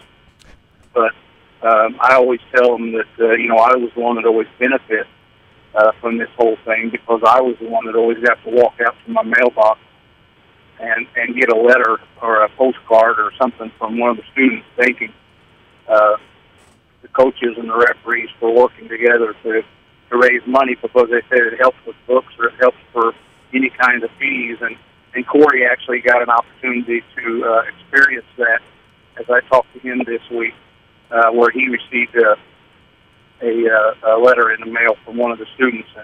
And the bottom line is we benefit. We benefit from all the students in Southern Illinois and all the work that they put in. We have the opportunity to give something back to the high school students that we always had as athletes too, because all the coaches and all the referees, we were all former athletes too, and somebody did that for us. So it's our way of just being able to give something back to the students of Southern Illinois, because we want to thank them for the memories that they provide and the opportunities they allow us to be part of. And what is the date and place for the upcoming scramble here in 2014? I'm sorry, Dan, what was that? What is the date and place of the scramble here in 2014? We actually carried the last Friday of July. I think this year is the 25th. One thing that we always tried to figure out was a time that where we always had to where it'd be easy to remember. The last Friday of July at Hickory Ridge in Carbondale, and they have been absolutely fantastic to work with all of us down here. It's a two-flight outing, 8 o'clock at 1:30. 17th Street Bar and Grill comes in and feeds at lunch. Doesn't cost us a single thing. Mike Mills does that for us, and doesn't charge us a thing. He comes in and feeds everyone. Then we feed hot dogs and bratwurst during the course of the morning and the afternoon, just in case somebody else wants to eat something else along there during the course of the day.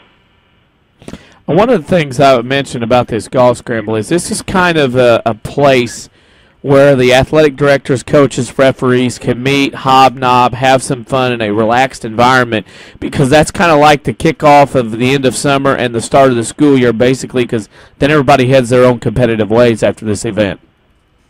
Well, and that's one of the reasons why we decided on that, because once we got into August, we got into a two-a-day time, and we got into the start of school, and we really wanted to have an opportunity where we could all get together and kind of maybe people we hadn't seen all summer long or since school got out, just kind of get back together, get some ideas, share some thoughts, kind of rebrush up some of the relationships that we've had, and that was very important for us, and that was one of the things that we set out to do from the very beginning. Looking at this scramble, of course, one of the things is that it's a fun day, it's a good cause. Traveling trophy involved, that's one of those things there, is that becomes the competitive aspect, is the traveling trophy between schools. Yeah, and you know what, we never call this a golf tournament. We always call it a scholarship outing because we never really wanted it to be a competitive thing. We wanted it to be where everybody and anybody could go out and participate. But along the way, we decided to have a traveling trophy, and the eligible school to post the lowest score, much like some of the other major tournaments where you engrave your name on the trophy. We actually have that to where we pass that out every year. We award it to the eligible school, and then we have their school posted on it. In the 12 years, I think Pinckneyville won it last year. I think Aaron's won it maybe 8 times. Anna's won it once. Murfreesboro's won it once. Marion's won it once.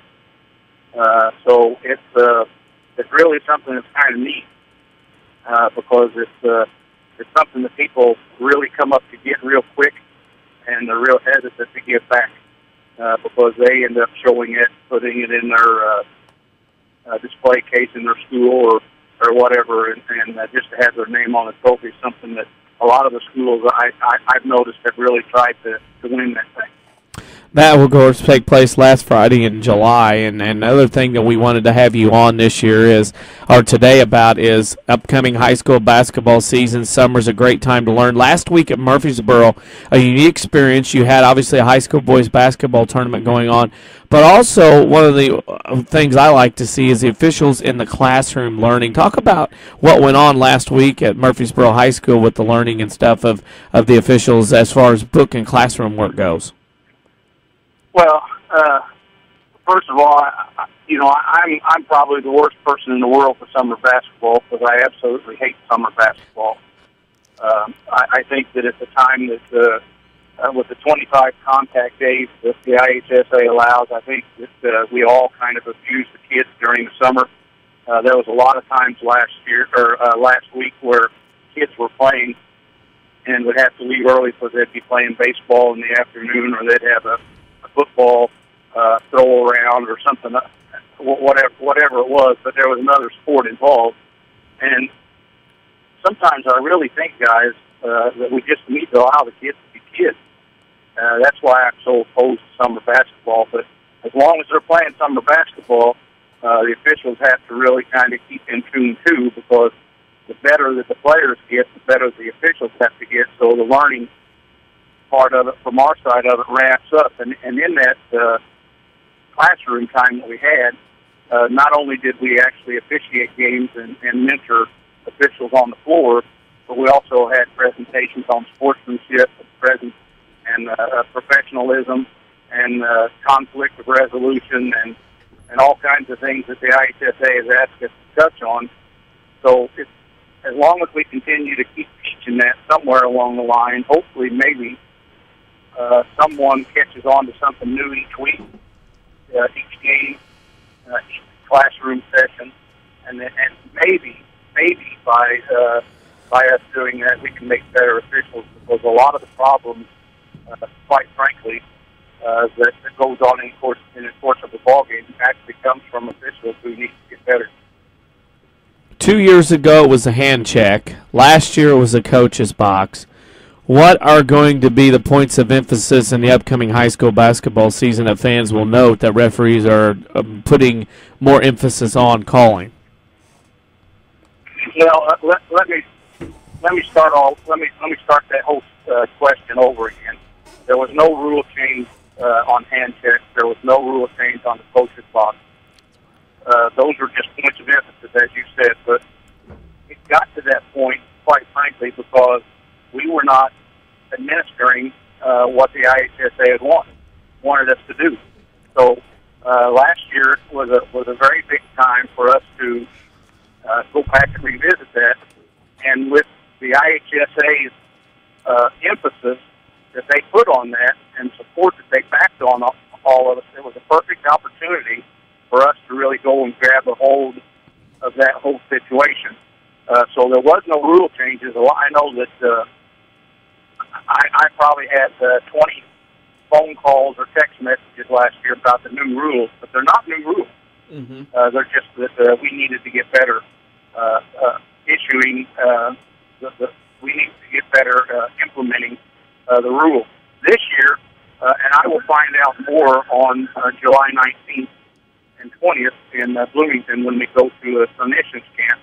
But this year, one of the things that I have actually heard and actually had to enforce is they are allowing the lane people on free throws to leave the lane on release, whereas in years past it was always you had to wait for the ball to hit the rim before you could leave the lane and come into the lane. But this year they're going to allow you to leave on release. So that's one of the really big things that you'll probably see and notice right off the bat. And they really actually tried to put that rule in to try to prevent some of the rough play. So now they're going to let that back in. That's an interesting change from the Federation on down. And it is, but I think they're trying to line it up with a college. They allow in college that they're allowed to leave on release. Now the only thing is you'll see people with the backcourt people. They'll take off running on release, but then you still had. Look, it happened last week to us when we was in our clinic. But you have to understand that they still cannot. They can still not come past the top of the arc until the ball hits the rim. Wow.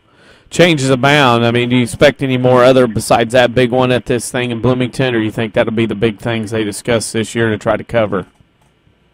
I don't really think there's going to be a lot, Danny and Chris. I really think that, as painful as some of the things got last year, I think that everybody that watched basketball could see the first few weeks were really kind of painful because it was kind of a shock. I mean, we had, for the past 18 or 20 years, we had allowed that to go on and then try to curb that into one season was really kind of difficult and, quite frankly, wasn't a lot of fun. But, again, I'm going to reiterate the point that we allowed it to happen, so it shouldn't have been fun for us. If we allowed it to happen, we should have had to pay the price, and we did. But unfortunately, or I should say fortunately, I think you guys noticed as the year went on, there was less and less hand checking. There was less and less issues with the coaches' box, and I think the players and the coaches all adjusted to it. And I think that by the end of the year, it got to the point where it was okay to watch. Where I have a feeling that this year we'll probably have the first, maybe first couple ball games out. Maybe we'll just have to kind of remind everybody. And the one thing that I really think people need to understand is people, all as an official, we all have different opinions. My opinion of what a hand check is and my opinion of what a coach's box is, it's probably different than what your guys are. And it's different than anybody else's in the gym. We all have different opinions. So I think the one thing that we have to do as officials is we really have to be cautious of trying to be as close to consistent as we possibly can. Now, is that ever going to happen? No, it's not going to happen. But we really have to work on trying to be consistent on what we all consider a hand check and post play being rough and the coach's box. And I'll tell you a little story, if you don't mind. I had the opportunity of working the first home game last year at Mount Vernon, and that was one of the places where everybody that I talked to said, "Man, how are you going to handle the coach's box at Mount Vernon?" Because the court is so small, and the coach's box, of course, the Mount Vernon coach, was fantastic when we was working up there. But at halftime of the JV game, I had asked Doug Creel to get both coaches, Shane Hawkins and Mr. Gambert, into our dressing room, and I addressed both coaches before our game even started. And the question came up, what do I consider out of the coach's box? So my response, and I wasn't trying to be a smart aleck by any means, but my response was, what do you consider out of bounds? So when that was done, and I think you guys actually even had a broadcast game, we never had a problem at all. So I think the main thing from the officials to the coaches and to the players is to communicate. And when you communicate and allow them the opportunity to adjust without harsh reactions, I think that the game of basketball will be a lot better, and I think that it will be a lot more enjoyable to watch. Well, no doubt about that. And, of course, our final question is always the WMIX Sports Social Media Question of the Week. And with Street Machines back at the DuQuoin State Fairgrounds, we are asking everyone, what is your favorite type of street machine, muscle, or show car? Well, you know what? I thought about that, and the only thing I can think of, I've always had a real passion for a Mustang, and the older the Mustang, the better. As growing up, my next door neighbor had an old Mustang, and I really liked it a lot. So anytime I really see an older Mustang, it really just kind of reinforces that that was a car I really kind of liked. I'm not a real flashy guy, so I'm not into the muscle cars or anything like that, but something simple, something nice, just like an old Mustang would do for me. Outstanding. Michael, you're a gentleman and a scholar. We appreciate you for taking the time to join us this morning and talk about the upcoming golf scramble the last Friday in July. I appreciate you guys allowing me the opportunity to be on. It wouldn't be anywhere near as popular as it is if it wouldn't be for you guys allowing me the opportunity to speak about it and giving us a little bit of time on your show. So for that, I thank you very much, and I'm sure I will see you somewhere along the way. You betcha. That is Mike Austin, legendary official, of course, in IHSA basketball and other sports. And I think the thing, it's an easy event to support just because of the fact that they do give out these scholarships. And you might find a case where without these, somebody may not be able to go on to college, or maybe it makes a little bit of dent in their student loans or their books or something along those lines. So it's great to be able to support that cause. We need to take a break. When we come back, we'll have Dick Korn. Of course, you should remember him. If you don't, he is the famed head basketball coach from the Pinckneyville Panthers, won over 700 games in his career, won 2 state titles, 94 and 2001. Can't forget about the runner-up and fourth-place trophies along the way as well. We'll talk with the Hall of Famer when we come back here on the Saturday Sports Show, cared for by Crossroads Community Hospital. It's more than a hospital. It's what healthcare should be. Back after these. I'm Jeremy Pearson with a look at your next Brad weather. You can expect a blend of clouds and sunshine today. It will be warm and humid with a shower or thunderstorm around, high 84. Evening showers and thunderstorms are likely, otherwise it will be mostly cloudy tonight, low 71. There will be a blend of clouds and sunshine tomorrow. It will be warm and humid with a shower or thunderstorm, high 86. And Monday, partly sunny, hot and humid, high 93. Next Brad weather from WMIX, Mount Vernon, Illinois. How can we keep the people we love safe and secure in their own home? Let the Medicine Shop's home medical equipment team help you with all your mobility and specialty product needs. They provide mobility products like motorized scooters, wheelchairs, and home stair lifts. The Medicine Shop's expertly trained staff can also provide car and van lift installations, and they offer a full service repair facility for medical equipment, whether you purchased it from them or somewhere else. Here's pharmacist and pharmacy owner Eric Black. We service a 60-mile radius area, so a pretty wide area. We service orders from several area hospitals, and we have the staff in place that really sets us apart. We have 3 respiratory therapists and 2 seating specialists to help with seating on wheelchair and power chair needs. And we just feel that we have the staff and the warehousing and the facilities in place to really set us apart from any of our competitors in the area. The Medicine Shop Pharmacy, 2339 Broadway in Mount Vernon. More Americans are on the move today than ever before. One of the most popular modes of transportation is the motorcycle. Motorcycles take us to our jobs, school, to the beach, and all around the country. If you're a bike rider, your Pekin Insurance Agency, Page Insurance on Crownview in Mount Vernon, wants to make sure you have the best insurance protection while you're riding. Ask about the money-saving auto cycle discount and the experienced driver discount, too. Call Page Insurance at 242-7000 today about motorcycle insurance from Pekin Insurance.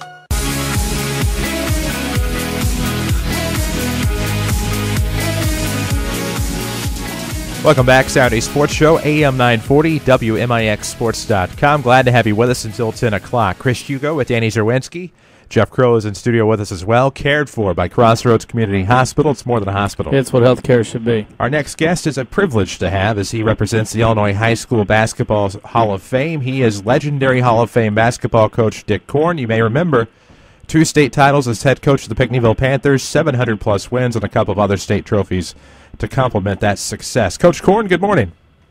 Good morning. We're talking about the Illinois High School Basketball Hall of Fame, obviously very successful in terms of the induction classes. I know the 2014 class is coming up, the induction, I believe, in Champaign on October the 18th. A golf outing coming up as well. But first, taking a quick look at the Hall of Fame class of 2014, there's quite a few legends going in. Well, there always are. It's a difficult task to prepare the list of inductees, and of course, this year's class is no different than the previous 3. There is some truly outstanding, legendary players that will be inducted.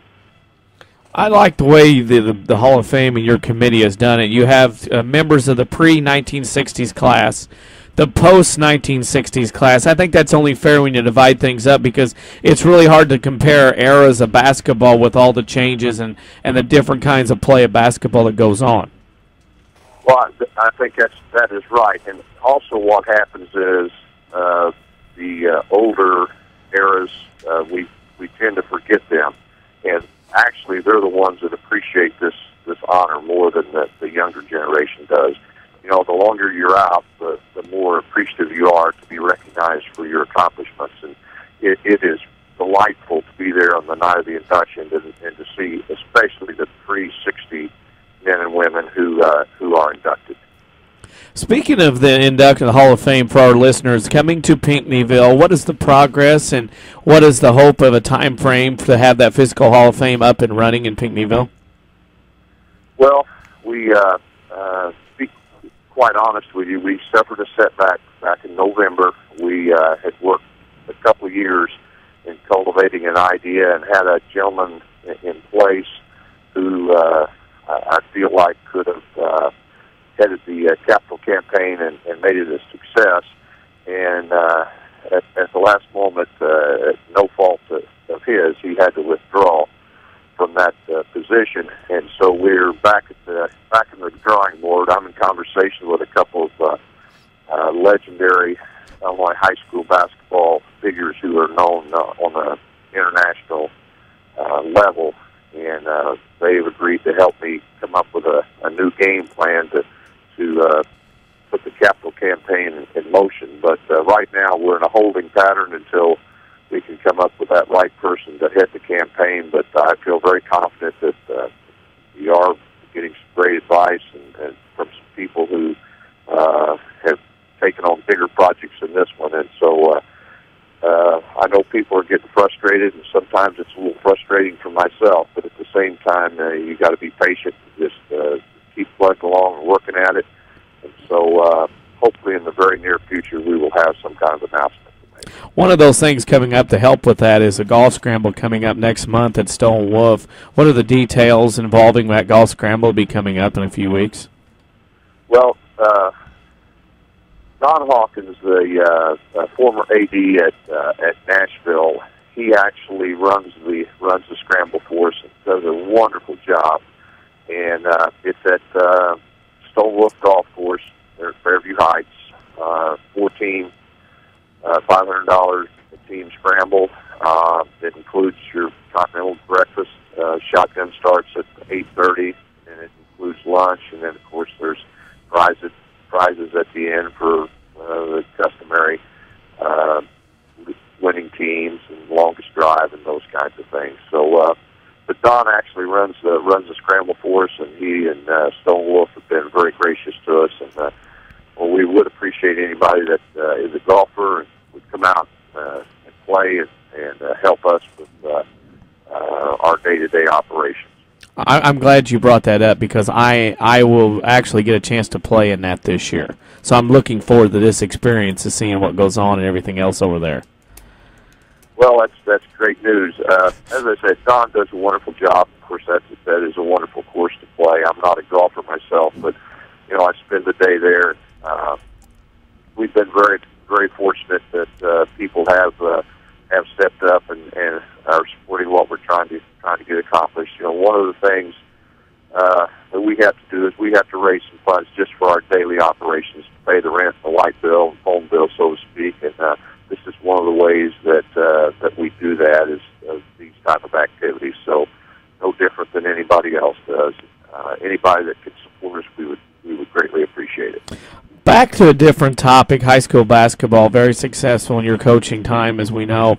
Things that you see, I know you watch a lot of high school basketball, things that you see that stick out in your mind that have changed since you left the coaching box a few years ago? Well, I think some of the things that kind of is disturbing for me is that the art of passing the ball. I was glad to see the Spurs win the NBA title because they played team basketball. They passed the ball, moved the defense the way that I like for our teams here at Pinckneyville to play. But Calipari had great success with dribble drive, what he called dribble drive motion, and now there are so much of that dribble drive stuff, dribbling going on, and not that it doesn't have a place in basketball, but I just see so many kids, as soon as they catch it, they gotta bounce it, and really that, in my way of thinking, that's not the way you play. And there's no mid-range game anymore. It's either a dunk or a three-pointer, and not many players want to pull up and shoot that 15-foot jumper, nor do they shoot free throws very well. And again, I think that's a byproduct of all the long-range shooting. A question I've always wondered, and now that I have the chance to ask this, obviously you've had a great deal of success, so many wins, you've produced so many players that went on to great things. How does that make you feel to see the fruits of that labor in motion? You see guys like Shane Hawkins taking Marion to their first regional titles since 1990. Obviously could be doing much more. You have your nephew at Benton, obviously. Your entire family famed for coaching, but how does that make you feel to see guys like that you've had a hand in developing, having such great success? Well, that's a warm feeling, and to think that maybe you had a small part in making that happen. At the same time, I think that you got to remember that these guys were probably going to be successful anyway. They had that inner drive, and they had a goal in mind, and they were going to go out and get it done. If I was able to help them in some small way, well, I really appreciate that. But I think you always want to see people who you surrounded yourself with or were fortunate enough to be around for a period of time. You always want to see them have success, and so I appreciate all these guys. I have a lot of former players that didn't choose to go into education necessarily or into coaching, but had very successful careers in law enforcement, business, and has a lot of farmers, pretty successful farmers right here who went through the basketball program. And usually, if you had one of those kids on your team, you knew that you were going to get a good day's work of practice every day because somebody on the farm had taught them how to work and to roll up their sleeves and go to work and not complain about it. And those are the kind of kids that we were successful with. Speaking of that, we know that the one nephew of yours is listening. He just texted a while ago, Ron Weinmiller. What kind of basketball player was he back in the day? Because I saw him play. We hear his version. What is your version of Ron Weinmiller? Well, Ron was one of those type players that you could win with. He wasn't going to be a standout. Just athletically, he just didn't have the athleticism to be a standout. He was much like his Uncle Dick. Uncle Dick wasn't a great athlete either, but you could win with players who understood what it took to be a basketball team first, and to fulfill your job on the team and be satisfied with the fact that it probably wasn't a major role. And Ron was one of those guys. He knew his role on the team, and he was as dedicated as could be to fulfilling that role. And I don't care where he'd gone to school. I know, he went to McLeansburg, went to Hamilton County, but he could have went to any school in Southern Illinois and played just because he would have understood what the coach expected of him, and he would get 100% of his effort every day. We had to ask just because I knew he was listening, and we wanted to set him up and set you up that way, but that's okay because he's a good friend of ours. We just wanted to give him a little bit of a hard time, as they say. Our final question for you is our social media question of the week. It's a little different, off the board kind of thing. We asked this week, what is your favorite type of street machine, muscle, or show car? I know nothing about street machines. We don't either. We just ask. You know, and I feel kind of bad. My father-in-law, he loves the antique cars, and I'm sure he'd love the street machines and things. And I know nothing about them. I just know that you get in. I'm kind of like my wife says. All she knows is to turn on the key and hope there's gas in it. I'm pretty much the same way. That's okay. We understand. Is there a type of car that you like to drive specifically over the years? Oh, there's no doubt. What I like to drive is a pickup truck, a Chevy pickup truck. That's my favorite. I've got a Chevy pickup truck now with 240,000 miles on it. I hope it goes another 200. You still have that same truck? Oh yeah. Oh my. Yeah. Okay. You know what? in two more months, I'll have that thing paid for too. What do you think? Yeah. I hear you. Coach, obviously we're thankful that you took the time out for us to talk about the Illinois High School Basketball Hall of Fame, not only the induction class, but the upcoming golf outing, and just want to thank you for joining us this morning here on the Saturday Sports Show. Well, I thank you guys for giving us an opportunity to keep the word out there that we're still plugging away here, and we're going to get this thing done. Amen, and we are glad to hear it, and I can't wait to take a stroll through that Hall of Fame in Pinckneyville once it's all finalized. Well, thanks a lot, guys. We appreciate the time. That is Hall of Fame coach Dick Korn. Of course, you may remember Pinckneyville Panthers, 700 wins, 2 state titles, 2 state trophies on top of that. And I would say took Pinckneyville from its spot on the map, of course, from previous success, and now it put a big star on the basketball map, just kind of helped cement what was already a great basketball tradition, and then took it, you could say, to the next level down there in Perry County, and privileged to have him on our program today.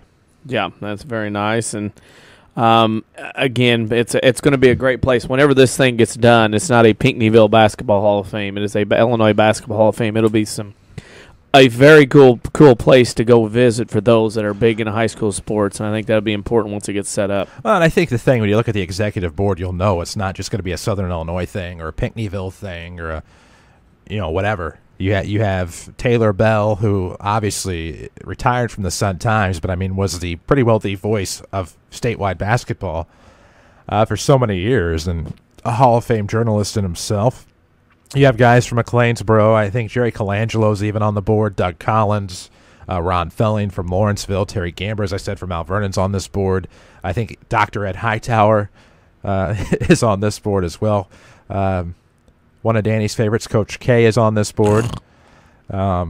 Jerry Sloan. So, it's a statewide interest, and obviously men of prominence and women of prominence, as I believe the former Julie Rowe is on this board as well. She, I can't remember which conference she is going to as a deputy commissioner, but spent time with the NCAA as far as some of their disciplinary things. So, obviously a very good entity, and we wish them the best of luck in getting that built in Perry County. It'll happen. There's no doubt. Of course. It's just a matter of time, I think, and they're trying their darndest, and sometimes things happen, they pop up, and beyond your control. Mm-hmm. Speaking of which, quick break getting ready to pop up here on the Saturday Sports Show. We'll take one. We'll return. We'll come back and talk some more local sports, cared for by Crossroads Community Hospital. It's more than a hospital. It's what healthcare should be. Back after these. Registration for fall classes at Wren Lake College is going on now. With more than 100 degree and certificate programs, RLC can put you on the fast track to a new career or to continue your education. More affordable than four-year universities and private schools, you can save thousands of dollars at RLC. Our trained academic counselors will make sure you're on the right path, whether you plan to transfer to a four-year university or head straight into the workforce. Registration by appointment continues through August 1st. Call us at 437-5321 or find us online at rlc.edu. Wren Lake College, your journey starts here. Every other incident, it seems as if someone says, "You'll never believe what happened." Hi, this is Chase Landers with Landers Collision Centers of Mount Vernon and Salem. I assure you, Landers Collision Centers has seen and fixed it all. Whether your toddler got behind the wheel and backed into the trash cans, a kid at school thought it would be funny to take off in your son's truck and sideswipe a brick wall, or even if your ex took a major league whack at your truck windows, we can make it go away, and we certainly won't judge. As a direct repair facility for many insurance companies, we take care of just about everything. even getting you into a temporary vehicle and offering free premium detailing for the life of your vehicle. That's the Landers difference. Top to bottom, big or small, Landers fixes them all. Come see us in Mount Vernon and Salem and ask us about free detailing for the life of your vehicle, or call 1-888-LANDERS. That's 1-888-LANDERS.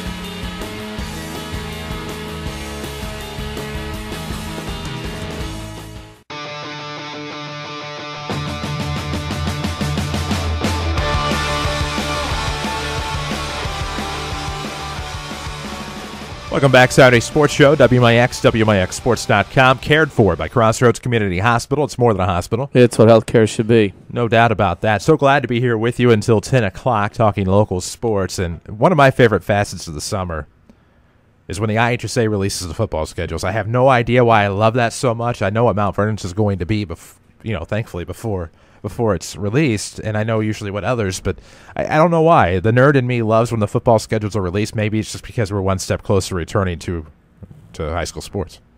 It's anticipation. I mean, everybody pretty well knows their schedule. This just makes it official, and then you get to see other schedules. You can plan maybe if you don't have a team to follow or whatever, you can plan go, like our correspondents do to different games every week, or there's a Saturday afternoon game somewhere you can get to, but that's kind of the unofficial kickoff that fall sports are coming. And, of course, this year the changes. Football practice will start on a Monday now, not a Wednesday. They'll get a full 2 weeks in or more before, it starts in that last Friday in August. And, again, it's as I've said before, the anticipation of football builds up, builds, and then all of a sudden it seems like, oh, my gosh, it's week 9. So, we are in the anticipation stage of football. Is like we said, 9 weeks from today, we'll be talking scores, and we'll be talking week 1 in the book. So, it's right around the corner, basically, in layman's terms. Well, exactly. Definitely right around the corner, of course. And seeing some of the schedules, seeing some of the teams where they have to go, and you talked about it, and we mentioned it with Jared Shaner about the Marion Wildcats, back-to-back trips to Champaign, a neutral site game at Sacred Heart Griffin. I don't even recall I think it's the Chicagoland team coming down. Richton South. Yes. So, I mean, wow. I mean, that's a lot of bus riding. And here's, Marion also, when you look at this, I believe this is the last year that Marion will play Harrisburg in week 3. Harrisburg's getting out of that. I don't know who Harrisburg has next year in 15 lined up. But you're talking for Marion, they're going to go at Champaign, back-to-back weeks. They're home for 3, Harrisburg, Cahokia, and Mount Vernon. Then they got to go to at Altoff, at Centralia, and then they go to Springfield. So they have 5 of the longest road trips as far as our 3 conferences are concerned based on who they're playing, and they're playing Richton Park, Rich South, which Marion is a school of 1,100 kids. That Richton Park is 1,000 kids. So, when you got to make travel like that, and you got to find teams to play like that in a neutral site, meet teams halfway, there's something wrong with the system that needs to be fixed. Well, and some of the schools have schedules improving and changing for the better. And Mount Vernon's one of them. Yes, and Altoff another partially. They still have to go to, or they're hosting a team out of Jefferson City, Missouri, if I'm not mistaken, week 2. But they get Mater Dei on the schedule now, week 3. Is IHSA wrong with the Mount Vernon schedule week 1? I think so. Because I think it is. Coach Shaner's told me repeatedly that both the first 2 weeks are at home. That's what I was going to say. And I've seen it be wrong elsewhere too, in other media outlets too. So that's why I wondered. Yeah. So I'm, he says it's home. If Jared Shaner says it's Easter, I'm going to hunt for eggs and go to church. So first time in forever too that Altoff does not play west or east on the schedule, being that they have gotten smaller. They have. I think this is one of the things they have Collinsville. They open with Collinsville again. They go to Jefferson City, Missouri. They actually host a team from there. Then they play at Mater Dei. And I think that's a necessary game that Altoff and Mater Dei have to play. Yeah. I think they have to do that. The rest of the schedule for them is the same. I like that. I think they do too. And some changes, if I'm not mistaken, to the Centralia schedule. Just saw Ryan Roddy, Voice of the Orphans, a moment they have ago, a couple and changes. I meant to ask him who they had played. I think they played Effingham last year in week 2. Or week 3. Yes, Effingham was week 2. Because prior to that, maybe Civic Memorial in week 2 or 3. And they've lost them. They picked up East Altonwood River and Charleston. But Charleston, the changes to their non-conference schedule, I've noticed. I mean, you look at Chucktown up there, a team that Mount Vernon will play in week 2, but hasn't seen since the 07 the 07 playoffs. And that's a Trojan team now that with the changes in the Apollo, we'll see some new opponents. They get to play Mattoon for a conference game, a Coles County battle. Yeah, the EIU. And then you have Taylorville now on their schedule. But you look at the fact that I can't remember who they always started with in week 1. Maybe Rantoul's a long-time opponent, not that far away from them. But they pick up the Rams and Centralia and helping make an argument for either maybe a conference merger someday or crossover scheduling, perhaps. But then you look at Effingham, and I'm pretty sure they've played Mater Dei for a couple of years in week 1. They always have. They pick up Mascoutah in week 2. I know Centralia, I think, still has Mascoutah week 9 for now. But, it's good to see the Indians picking up some different teams as well. Of course, the Rams lose that week 2 team, but I think that was the one that they're hoping to eventually get week 9, but didn't happen. And when you take a look at the South 7 schedule and the Apollo schedules, obviously both teams need help, but the team you sort of feel for, but you kind of don't at the same time, is Marion. Suffering the same fate that Mount Vernon had probably 06, 07, 08, where the big enrollment and the success is hurting their scheduling. So I said you're either too big or too good, and it's hurting you. And the Black Diamond losing Alvarado, when you have a team drop a sport, that hurts them too. They have the forfeit Flyers on their schedules. Next year, I know, Cecil, Waltonville, Woodlawn working on something for next year as far as non-conference goes. But,